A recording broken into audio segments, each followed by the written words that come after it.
राधा अष्टमी व्रत कथा।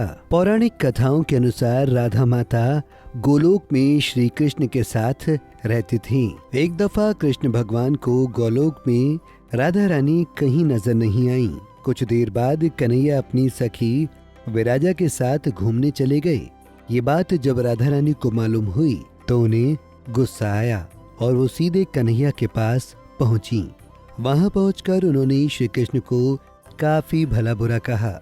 राधा रानी का ये रवैया भगवान श्री कृष्ण के प्यारे मित्र श्री दामा को बिल्कुल अच्छा नहीं लगा। श्री दामा ने उसी वक्त बिना कुछ सोचे समझे राधा रानी को पृथ्वी पर जन्म लेने का श्राप दे दिया।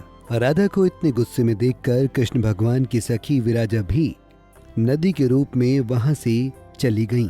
राधा ने श्री दामा से श्राप पाने के बाद उन्हें राक्षस कुल में पैदा होने का श्राप दिया। राधा जी द्वारा दिए गए श्राप की वजह से श्री दामा का जन्म शंखचूड़ दानव के रूप में हुआ।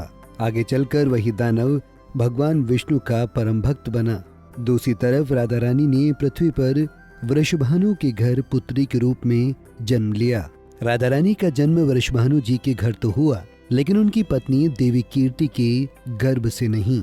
दरअसल जिस समय राधा मैया और श्री दामा ने एक दूसरे को श्राप दिया था, तभी भगवान श्री कृष्ण ने कहा था कि राधा आपको वृषभानु जी और देवी कीर्ति की पुत्री बनकर पृथ्वी पर रहना होगा। मनुष्य के अवतार में आपका एक वैश्य से विवाह होगा, वो मेरे अंश अवतारों में से एक होगा। इस तरह आप पृथ्वी पर भी मेरी ही बनकर रहेंगी, परंतु हम दोनों को बिछड़ने का दुख सहना होगा। इसके बाद कृष्ण भगवान ने राधा जी को मनुष्य योनि के रूप में जन्म लेने की तैयारी करने के लिए कहा।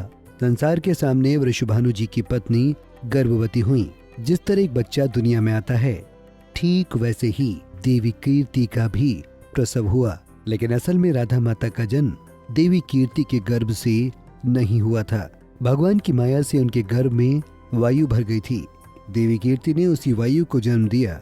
इस दौरान उन्हें प्रसव पीड़ा हो रही थी और वहाँ राधा माता के रूप में एक प्यारी सी कन्या ने जन्म लिया।